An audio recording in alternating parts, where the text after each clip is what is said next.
ASEAN, Asia Association of Southeast Asian Nations, which was established in the year 1967, headquarters at Jakarta. August 8th start பண்ணுது. இனிஷியலாக பார்த்தீங்கன்னா 5 original member countries யாராருன்னு பார்த்தீங்கன்னா Indonesia, Malaysia, Philippines, Singapore and Thailand. இவங்களோட லேட்டராக member கண்ட்ரிஸை யாரெல்லாம் join பண்ணுறாங்கன்னா Barauni, Vietnam, Laos and Myanmar and Cambodia. இவங்கெல்லாம் member கண்ட்ரிஸாக இருந்தாலும் இதில் டயலாக் பார்ட்னர்ஸாக அவங்களோட இப்போ கான்ஃபரன்ஸ்லாம் நடக்கும் இல்லையா, அதில் வந்து ஜாயின் பண்ணிக்கிறதுக்கு யாரெல்லாம் சேர்ந்துருக்காங்கன்னா China, Japan, India, south Korea, New Zealand and Australia. இவங்களுக்கெல்லாம் இந்த கண்ட்ரிஸ் எல்லாம் இவங்களும் மெம்பர் தான், ஆனால் டயலாக் பார்ட்னர்ஸ் ஆஃப் ஏசியான்னு ஜாயின் பண்ணியிருக்கிறாங்க. ஏசியன் நேஷன்ஸோட எக்ஸ்பெக்டேஷன்ஸ் என்னென்னு பார்த்தீங்கன்னா, the benefit from the FTA இருக்கு இல்லையா, ஃப்ரீ ட்ரேட் அக்ரிமெண்ட் இருக்கு இல்லையா, ஏரியா இருக்கு இல்லையா, அது வந்து எல்லா மெம்பர்ஸும் கிடைக்கணும். And it reduce the tariff and நான் டேரிஃப் பேரியர்ஸ், அந்த சுங்கவரி இதெல்லாம் இருக்கு இல்லையா, அந்த தடைகள்லாம் நீங்கணும் அப்படின்றது. And the common historical and cultural background made the member countries to maintain their unity and solidarity by establishing a trade bloc. அவங்க நம்ம எல்லாமே ஒற்றுமையாக தான் இருக்கோம் அப்படின்றத எல்லாத்துக்கும் காட்டுறது, strengthen. And the foreign trade is a life blood of a ASEAN countries. அதில் இருக்கிற மெம்பர் கண்ட்ரிஸோட லைஃப் பிளட்ன்ற என்னது, ஃபாரின் ட்ரேடும். And following globalisations and prudent macro economic policies. இந்த ஏசியன் சம்மிட்டோட ஹெட் குவார்ட்டர்ஸ் எங்கே சொல்லியிருந்தேன்னா ஜகார்த்தா சொல்லியிருந்தேன் இல்லையா. It head of government of member countries, the highest forum of ASEAN cooperations.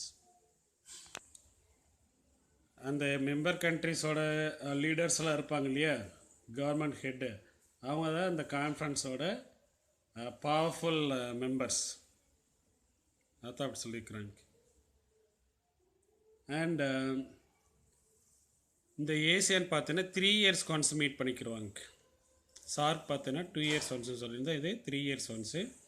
The ASEAN ministerial meeting of foreign minister is a next highest decision making body. India வந்து ஏசியானில் எப்போ இருந்து join பண்ணி அவங்களோட ரிலேஷன்ஷிப்பை ஸ்டார்ட் பண்ணியிருக்காங்க 1992 இருந்து. அதுலேருந்து இந்தியா என்ன மெம்பராக இருக்குது, டயலாக் பார்ட்னர்ஸ் தானே இருக்குது. அதான் sectoral dialogue partner of ASEAN. இந்த ஏசியன் கண்ட்ரிஸ்க்கு இந்தியா நியரஸ்ட்டாக இருக்கிறதுனால இந்த டிரான்ஸ்போர்ட் காஸ்ட்டெல்லாம் கம்மியாக இருக்கிறதுனால எக்ஸ்போர்ட் அதிகமாக இந்தியாவுக்கு ஃபேவரபுளாக இருக்குது. Facilitate faster export and lower freight cost. Transportation charge வந்து ரெடியூஸ் பண்ண முடியுது, எக்ஸ்போர்ட்டை இன்க்ரீஸ் பண்ணிக்கலாம் because of nearest to the ASEAN member countries. இவங்க தான் இந்த மெம்பர் கண்ட்ரிஸ். யாராருன்னு பார்த்தீங்கன்னா Brunei Darussalam, Cambodia, Indonesia, Laos, Malaysia, Myanmar, Philippines, Singapore, Thailand and Vietnam. நம்ம இந்த China, Japan, India, south Korea, நியூசிலாந்து, ஆஸ்திரேலியான்னு சொன்னோம் இல்லையா, அந்த 6 கண்ட்ரிஸ் வந்து டயலாக் பார்ட்னர்ஸாக மட்டும்தான் இருப்பாங்க. அப்புறம் அப்ஜெக்டிவ்ஸ் ஆஃப் ஏசியன் பார்த்தோன்னா, the Asian Declaration state the aims and purpose of the association. என்னன்னு பார்த்தீங்கன்னா first to accelerate the economic growth, social progress and cultural development in the region. இதே மாதிரி அப்ஜெக்டிவ் தான் அங்கே இதில் சார்க்லையும் பார்த்துருந்தோம். And second objective to promote a regional peace and stability and adherence to the principles of the United Nations charter.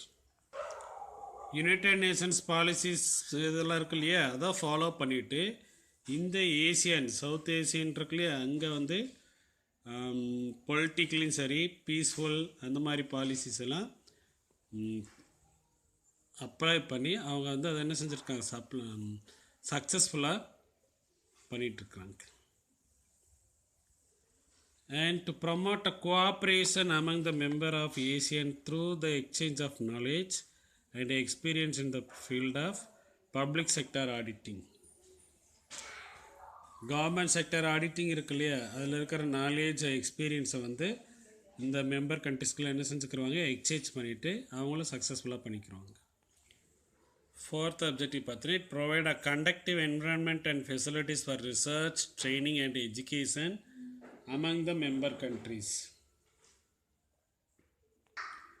இந்த education related அதுக்கு training அந்த மாதிரி இதுக்கெல்லாம் மெம்பர் கண்ட்ரிஸ்குள்ளே ஃபெசிலிட்டிஸையும் அதுக்கான சர்க்கம்டன்சஸை க்ரியேட் பண்ணிக்கிறது.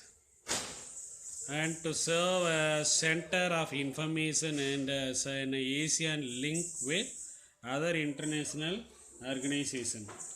இன்ஃபர்மேஷன் சென்டராக மட்டும் இல்லாமல் மற்ற இன்டர்நேஷ்னல் ஆர்கனைசேஷன்ஸ்லாம் இருக்கு இல்லையா, அவங்களோடையும் கோஆப்ரேஷனோட ஒர்க் பண்ணுறதுக்கு ஹெல்ப் பண்ணும். இப்படிப்பட்ட ஏசியன்ஸோட ஃபங்க்ஷன்ஸ் என்னென்னு பார்த்தீங்கன்னா, it facilitate a free movement of goods and services and investment within ASEAN by creating a single regional market like a European Union. எப்படி யூரோப்பியன் யூனியனில் வந்து அவங்க கண்ட்ரீஸ்குள்ளே யூரோப்பியன் கண்ட்ரீஸ்குள்ளே எல்லாம் ஈஸியாக எக்ஸ்சேஞ்ச் ஆகுமோ, அதே மாதிரி தான் இந்த ஏசியனுக்குள்ளேயும் இந்த இன்வெஸ்ட்மெண்ட்டு குட்ஸ் அண்ட் சர்வீஸில் ஈஸியாக மைக்ரேட் ஆகும், ட்ரான்ஸ்ஃபர் ஆகும். ஒரு சிங்கிள் ரீஜியனாக ஃபங்க்ஷன் ஆகிட்டுருக்கு.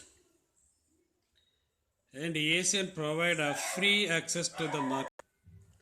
இந்த ஏசியனில் மெம்பராக இருக்கிற ஒரு கண்ட்ரி வந்து அதர் மெம்பர் கண்ட்ரிஸ் கூட ஃப்ரீயாக ட்ரேட் பண்ணிக்கலாம், அவங்களோட குட்ஸ் எல்லாம் சேல்ஸ் பண்ணிக்கலாம். அதில் எந்த பேரியர்ஸுமே இருக்காது. அவங்களோட டெவலப்மெண்ட் ரீஜியனை மொத்தமாக ஈக்குவலாக டெவலப் பண்ணுவாங்க. And it improve business competitiveness between business from different countries and also narrow developmental gap between member countries. அந்த மெம்பர் கண்ட்ரிஸோட காம்படிட்டிவ் ஹேபிட் இருக்கிற எபிலிட்டி அதை இன்க்ரீஸ் பண்ணணும். அதே மாதிரி என்ன செய்கிறாங்கன்னா, அந்த எக்கனாமிக் டெவலப்மெண்ட் கேப் இருக்கும் இல்லையா பிட்வீன் மெம்பர் கண்ட்ரிஸ், அதை வந்து ரெடியூஸ் பண்ணுறது. And it pave way for market and investment opportunities for the member countries.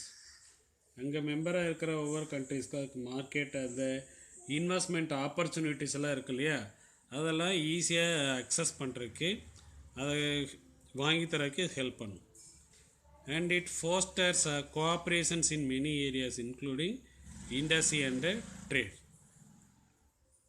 All the Asian economies experienced a great economic crisis in the 1997. These are the functions done by ASEAN to the member countries.